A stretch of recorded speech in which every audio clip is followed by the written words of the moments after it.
Item ಯಾವುದೇ ಇರಲಿ try ಮಾಡಿ ಆಚಿ ಚಿಕನ್ ಮಸಾಲಾ. ಇರಾನ್, ಇಸ್ರೇಲ್ ಮತ್ತು ಅಮೆರಿಕ ನಡುವಿನ ಯುದ್ಧ ಭಾರತದ ಮೇಲೆ ಭಾರೀ ಪರಿಣಾಮ ಬೀರ್ತಾ ಇದೆ.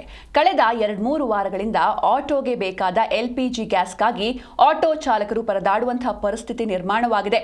ಬಂಕ್ ಮುಂದೆ 3-4 ಗಂಟೆ ಕಾಯುವ ಪರಿಸ್ಥಿತಿ ಉಂಟಾಗಿದೆ. ಆಟೋ ಗ್ಯಾಸ್ ಬಂಕ್ ಪರಿಸ್ಥಿತಿ ಕುರಿತು ಒಂದು ಸ್ಪೆಷಲ್ ರಿಪೋರ್ಟ್ ಇಲ್ಲಿದೆ ನೋಡಿ. ಬೆಂಗಳೂರಿನಲ್ಲಿ ಮುಗಿಯದ ಆಟೋ ಚಾಲಕರ ಸಮಸ್ಯೆ. ಮಹಿಳಾ ಆಟೋ ಚಾಲಕಿಯರ ಕಣ್ಣೀರಿನ ಕಥೆ. ಆಟೋ ಗ್ಯಾಸ್ ಕೊರತೆಯಿಂದ ಬೆಂಗಳೂರಿನ ನಗರದಲ್ಲಿ ಕೆಲ ಆಟೋ ಗ್ಯಾಸ್ ಬಂಕ್ಗಳು ಬಂದಾಗಿವೆ. ಯಾಕೆ ಅಂದ್ರೆ ಅವರಿಗೆ ಗ್ಯಾಸ್ ಪೂರೈಕೆಯಾಗುತ್ತಿಲ್ಲ. ಓಪನ್ ಇದ್ದ LPG ಗ್ಯಾಸ್ ಬಂಕ್ಗಳಲ್ಲಿ ಆಟೋ ಚಾಲಕರು ಮುಗಿಬೀಳುತ್ತಿದ್ದಾರೆ. ಹಾಗಾಗಿ ಬಂಕ್ಗಳ ಮುಂದೆ ಕ್ಯೂ ನಿಲ್ಲುವ ಪರಿಸ್ಥಿತಿ ನಿರ್ಮಾಣವಾಗಿದೆ. ಬಸವೇಶ್ವರ ನಗರ, ರಾಜಾಜಿನಗರ, JP ನಗರ, ನಂದಿನಿ ಲೇಔಟ್ ಏರಿಯಾಗಳಲ್ಲಿ ಇರುವ ಗ್ಯಾಸ್ ಬಂಕ್ಗಳ ಮುಂದೆ ಇದೇ ಪರಿಸ್ಥಿತಿ ನಿರ್ಮಾಣವಾಗಿದೆ. ದಿನವಿಡೀ ಆಟೋ ನಡೆಸಿಕೊಂಡು ಜೀವನ ಮಾಡುವ ಆಟೋ ಚಾಲಕರು ಒಂದು ಸಲ ಗ್ಯಾಸ್ ತುಂಬಿಸಿಕೊಳ್ಳುವುದಕ್ಕೆ 3-4 ಗಂಟೆ ಕಾಯುವ ಪರಿಸ್ಥಿತಿ ನಿರ್ಮಾಣವಾಗಿದೆ. ಕ್ಯೂನಲ್ಲಿ ನಿಂತಿದ್ರೂ ಅನ್ಲಿಮಿಟೆಡ್ ಗ್ಯಾಸ್ ಸಿಗುತ್ತಿಲ್ಲ.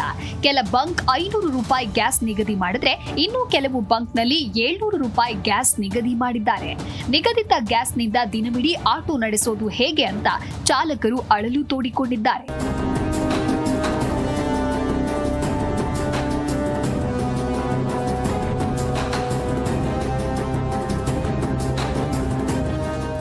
ಹೋಟೆಲ್ಗಳಿಗೆ ಬೇಕಾದ ಕಮರ್ಷಿಯಲ್ ಸಿಲಿಂಡರ್ ಹೋಟೆಲ್ ಮಾಲೀಕರು ಇನ್ನೂ ಪರದಾಡ್ತಾ ಇದ್ದಾರೆ. ಅವಶ್ಯಕತೆಗೆ ಅನುಗುಣವಾಗಿ ಹೋಟೆಲ್ ಮಾಲೀಕರು ಸೌದೆ ಮೊರೆ ಹೋಗಿದ್ದಾರೆ. ಕೆಲವರಿಗೆ ಸೌದೆ ಕಷ್ಟ ಆಗ್ತಾ ಇದೆ ಅಂತ ಇಂಡಕ್ಷನ್ ಮೊರೆ ಹೋಗ್ತಾ ಇದ್ದಾರೆ. ಇಂಡಕ್ಷನ್ ಮೊರೆ ಹೋಗ್ತಾ ಇದ್ದಂತೆ ಬೇಡಿಕೆ ಹೆಚ್ಚಾಗುತ್ತಿದೆ. ಇದರ ನಡುವೆ ಸದ್ಯ ಇಂಡಕ್ಷನ್ಗಳ ಮೇಲೆ 18% GST ಇದೆ. ಇದನ್ನ ಶೂನ್ಯಕ್ಕೆ ಇಳಿಸಬೇಕು ಎನ್ನುವ ಬೇಡಿಕೆ ಕೂಡ ಬಂದಿದೆ. ನಾವು commercial induction cook tops manufacture ಆಗಿದ್ದೀವಿ. 2012ದಿಂದ ಮಾಡ್ತಾ ಇದ್ದೀವಿ ಇದು ಮ್ಯಾನುಫ್ಯಾಕ್ಚರಿಂಗು.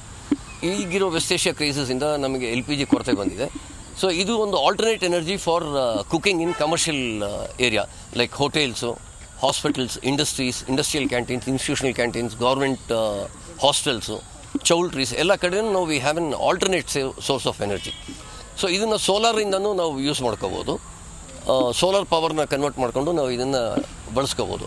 ಇದನ್ನು ಬೆಂಕಿ ಇಲ್ದಿರೋ ಅಡುಗೆ ಮನೆ ಅಂತ ಒಂದು ಕಾನ್ಸೆಪ್ಟಲ್ಲಿ ಕೊಡ್ತೀವಿ. ಇದರಲ್ಲಿ ಯಾವುದೇ ರೀತಿ ಬೆಂಕಿ ಬರಲ್ಲ, ಅದರಿಂದ ಯಾವುದೇ ರೀತಿ ಬೆಂಕಿ ಅನಾಹುತಗಳಿರಲ್ಲ. LPGಯಿಂದನೂ ಟಾಕ್ಸಿಕ್ ಗ್ಯಾಸಸ್ ರಿಲೀಸ್ ಇರುತ್ತೆ, ಇದರಿಂದ ಟಾಕ್ಸಿಕ್ ಗ್ಯಾಸಸ್ ಏನೂ ರಿಲೀಸ್ ಇರಲ್ಲ. ಅದರಿಂದ ಇದು ಪರಿಸರ ಪ್ರೇಮಿ ಕೂಡ ಆಗುತ್ತೆ. ಅಟ್ ದ ಸೇಮ್ ಟೈಮ್ ಕಿಚನ್ನಲ್ಲಿ ಅಡುಗೆ ಮಾಡುವಾಗ LPG ಉರಿಯೋದ್ರಿಂದ ಕೆಲವೊಂದು ಟಾಕ್ಸಿಕ್ ಗ್ಯಾಸಸ್ ರಿಲೀಸ್ ಆಗುತ್ತೆ. ಅಲ್ಲಿ ಅಡುಗೆ ಮಾಡೋರಿಗೆಲ್ಲ ವಾತಾವರಣ ಕಷ್ಟ ಆಗುತ್ತೆ. ಬಟ್ ಇದರಲ್ಲಿ ಯಾವುದೇ ರೀತಿ ಆ ಥರ ಟಾಕ್ಸಿಕ್ ಗ್ಯಾಸಸ್ ಇಲ್ದಿದ್ದ ಕಾರಣ ಅಲ್ಲಿ ಅಡುಗೆ ಮಾಡೋರಿಗೂ ಬೆನಿಫಿಟ್ ಆಗುತ್ತೆ. ಇಂಡಕ್ಷನ್ ವರ್ಸಸ್ LPG ಅಂತ ತೊಗೊಳಕ್ಕೆ ಹೋದರೆ ಇಂಡಕ್ಷನ್ ಆಲ್ಮೋಸ್ಟ್ 60% ಎನರ್ಜಿ ಸೇವಿಂಗ್ ಇದೆ ಕಂಪೇರ್ ಟು LPG. ಒಟ್ಟಲ್ಲಿ ಬೆಂಗಳೂರು ನಗರದಲ್ಲಿ ಆಟೋ ಗ್ಯಾಸ್ ಕೊರತೆ ಗಂಭೀರ ಸಮಸ್ಯೆಯಾಗಿ ಪರಿಣಮಿಸಿದೆ. ಗ್ಯಾಸ್ ಕೊರತೆ, ಸರಬರಾಜಿನ ಅಸ್ತವ್ಯಸ್ತತೆ ಮತ್ತು ಬೆಲೆ ಏರಿಕೆಯಿಂದ ಆಟೋ ಚಾಲಕರು ಸಂಕಷ್ಟಕ್ಕೆ ಸಿಲುಕಿದ್ದಾರೆ. ಈ ಎಲ್ಲ ಸಮಸ್ಯೆಗಳ ಕುರಿತು ಏಪ್ರಿಲ್ 10ರಂದು ಮಹತ್ವದ ಸಭೆ ನಡೆಯಲಿದೆ. ಸಭೆಯಲ್ಲಿ ಆಟೋ ಚಾಲಕರಿಗೆ ಸಿಹಿ ಸುದ್ದಿ ಸಿಗುತ್ತಾ ಅನ್ನೋದನ್ನ ಕಾದು ನೋಡಬೇಕಿದೆ. ಭವ್ಯ ಸುನಿಲ್, ಜೀ ಕನ್ನಡ ನ್ಯೂಸ್.